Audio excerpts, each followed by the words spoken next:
I was out there. I was out in between. I was in the Red Deer area and kind of Edmonton just a couple of months ago when it was freezing cold. I went to go rent a car from Avis in Edmonton.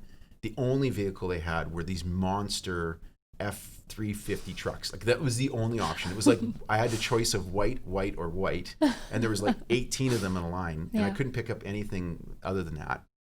And it was about minus 10, 15 degrees. Drove from Edmonton to Calgary on a 3-day road trip.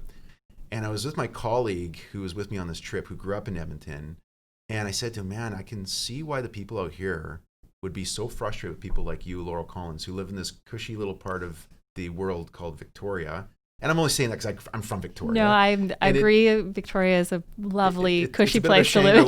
Right? It's an amazing place to live. And so it's easy to say, oh yeah, let's have like hydroelectricity and no fossil fuels being burned. But man, when it's in the dead of winter, it's minus 15 degrees, and that's all you got out there. It's a barren environment, and the only thing that keeps you alive is oil and gas, and it's also your family's livelihood and your family's livelihood.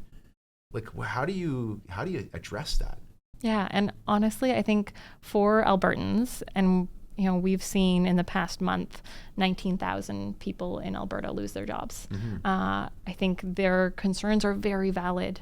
We want to make sure that we're taking care of workers across Canada, but especially workers who are losing their jobs in those numbers. I think the answer, though, is not investing in more fossil fuel infrastructure. We know that we are going to need to transition as rapidly as possible. The answer is to actually invest in the kind of family-sustaining, good quality jobs in the low-carbon economy. And I think if we had done that decades ago, we wouldn't be in the situation we're in right now, where Albertans are struggling, and they are feeling that. And when it comes to Trans Mountain, I have been long in opposition to this project. But I think when you see our federal government declare a climate emergency one day, and then the very next day turn around and buy a pipeline for $4.6 billion.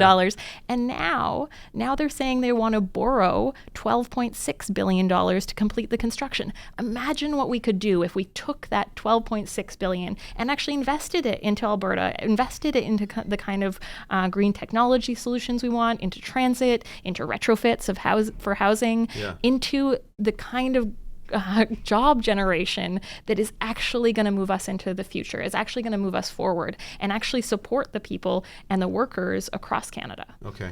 So let's get, so I love that idea. Philosophically, I think it's great. How do we get there? I mean, if you look at a town like Airdrie north of Calgary, or you get into Red Deer, which is the sort of, it's the main community between Edmonton and Calgary.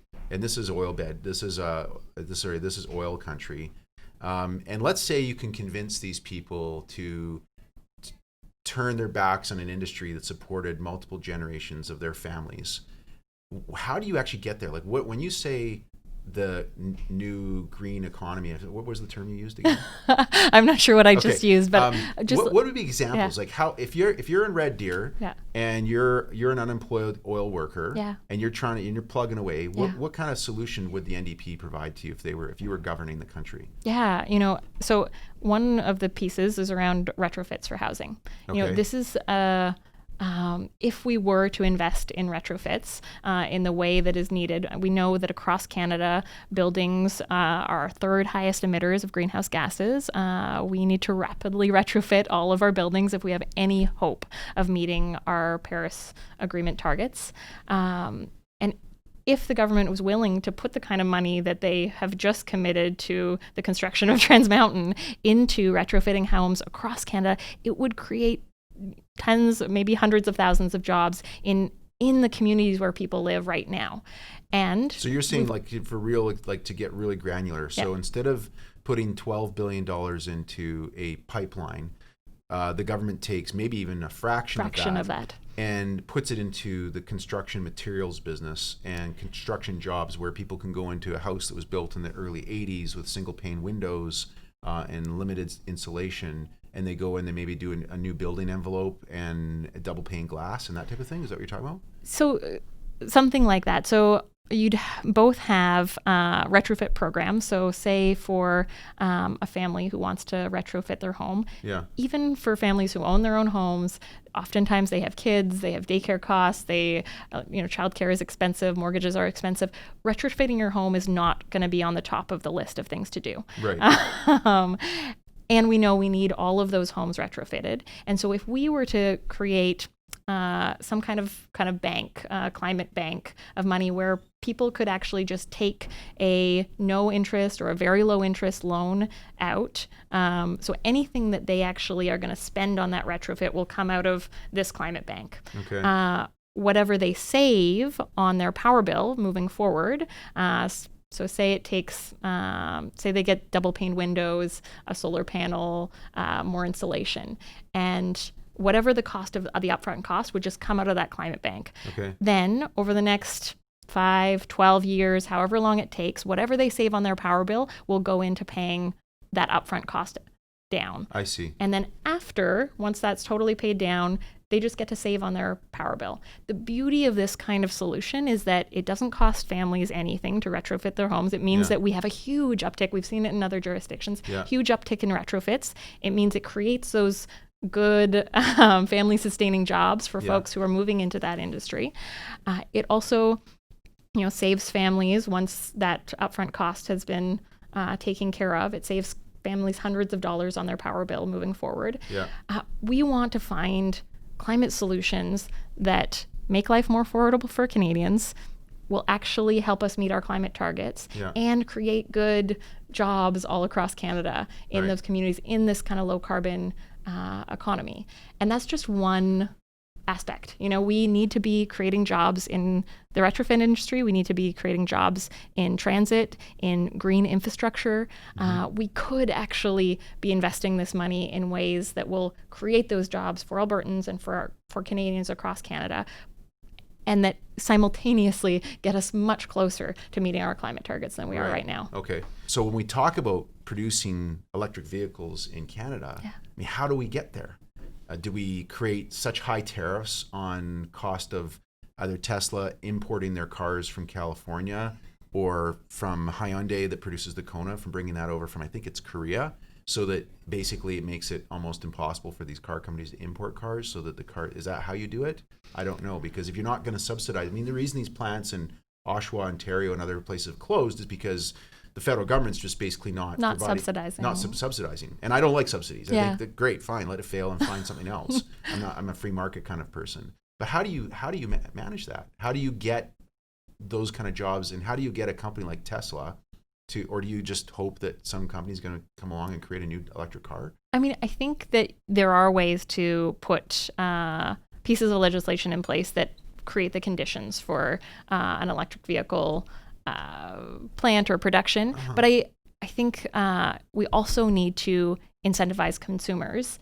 So right now, I'm not sure what we're at this point, potentially with $5,000, maybe with the it's actually because we just bought 2 electric vehicles. My wife bought one a year ago, and then our company just bought the very cheapest Tesla you could buy. And I think it was $9,000 actually. Yeah, it was really good. I mean, amazing, right? We bought it because of that. I mean, that's not the only reason, but because I'm like yourself, I want an electric. If you had an incentive that would have given you $15,000 to buy a made in Canada electric vehicle, potentially that would be if we incentivize also consumers to be buying electric vehicles, buying made in Canada electric vehicles, it also means that you'll be providing more of a market for companies who do want to create that. But isn't that in an indirect way another corporate subsidy? Like if you created a difference of incentives, you can buy 2 electric cars. One is an American one made by Elon Musk that's $9,000 rebate.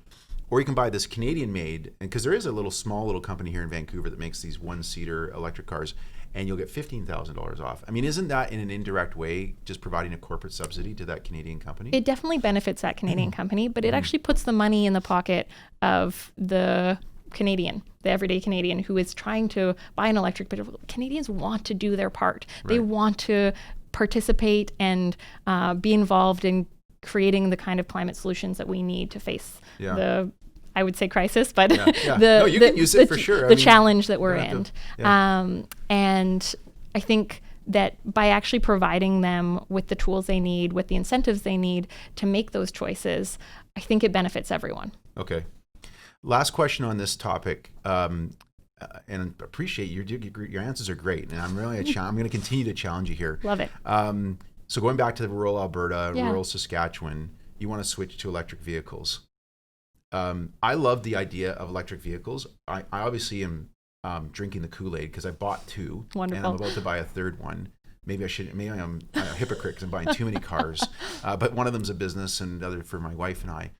So I buy into the idea. And I love it here in BC because I know when I go and plug my car in, whether I'm in my building here at my home, it's being powered by BC Hydro, which is I think like 98% hydroelectric energy. So other than the initial impact of, like, let's say take like a Site C dam that's going to be built, and you've got this massive release of hydrocarbons, if that's the right term, from all the decomposing trees, and when you create the flood and everything, there's some environmental impact in that sense. But then for the next 400 years, you'll have this electric dam that's producing electricity. Very low GHGs. Right. Very different from Alberta, where a lot of their electricity is coming from coal. Absolutely. Right. So, or coal or oil and gas. Oil and gas, absolutely. Natural gas, Yeah. oil. So I guess my question to you, Laurel, is, okay, let's say we move fast forward and we get all these Albertans to convince them there's Hummers coming out soon with an electric Hummer. So they Yeah. go and buy their electric Hummer and they plug it at home. But at the end of the day, And at that point, Yeah. this is going to take a number of years. At Okay. that point, I hope that we have built the kind of infrastructure that will connect grids between provinces so that we can actually have the clean energy coming from other provinces to Alberta. The fact that we can't share that clean energy it's a problem, Yeah. and it's one that we need to address. I don't know how electricity works. Can you actually literally transport electricity across hundreds of, like maybe even like 1,000 kilometers from the center of BC to the center of Alberta? You could absolutely build transmission lines. We can also think about the kind of more local electricity that can happen within Alberta, whether that's, on our coast, geothermal. Yeah. I mean, they do have wind farms. In, what's that place called? In Turner Valley and, I forget the other name, but down in southern Alberta. But honestly, we need all of these solutions. And I think the idea of kind of cross-Canada electric grid, building those kind of connections so that we can transfer the power is essential if we are going to meet the challenge that we're facing. Has the NDP ever actually sat down with do they have their own internal analysts who've actually crunched these numbers on a spreadsheet to actually be able to put pen to paper and say, this is how we would do it? Like if Jagmeet Singh was Prime Minister tomorrow, this is how we would take that $12 billion instead of putting the tight pipeline. Yes. You guys have done that? We actually do. And I think it's a based public on, document? it's a public document. It's based on, I think, a $15 billion commitment. Okay. And if you want to look online, you can find it. It's called A New Deal for the Climate, Okay. Power to Change. Yeah. And it really lays out a plan of how we're going to get from where we are right now to the low carbon reality that we need to be at if we have any chance of addressing the climate crisis. And so it does involve these kind of investments in green infrastructure, in clean energy, in transit, in retrofits. It also shows how that connection between, social inequality and the climate crisis needs to be at the heart of everything that we do. And so we're looking at how we create good jobs in all of those industries as we invest that money. We're looking at how we save Canadians money because if we want people to get on board in people's day-to-day lives, they are worried about paying bills. They're worried about incentives work for dental care or for, and it's not easy to take those additional steps. So we need to make it easier for Canadians. And I do think the most effective climate solutions are the ones that do kind of hit all of those buttons. They create good jobs, they make life more affordable, and they get us closer to our climate targets. Yeah.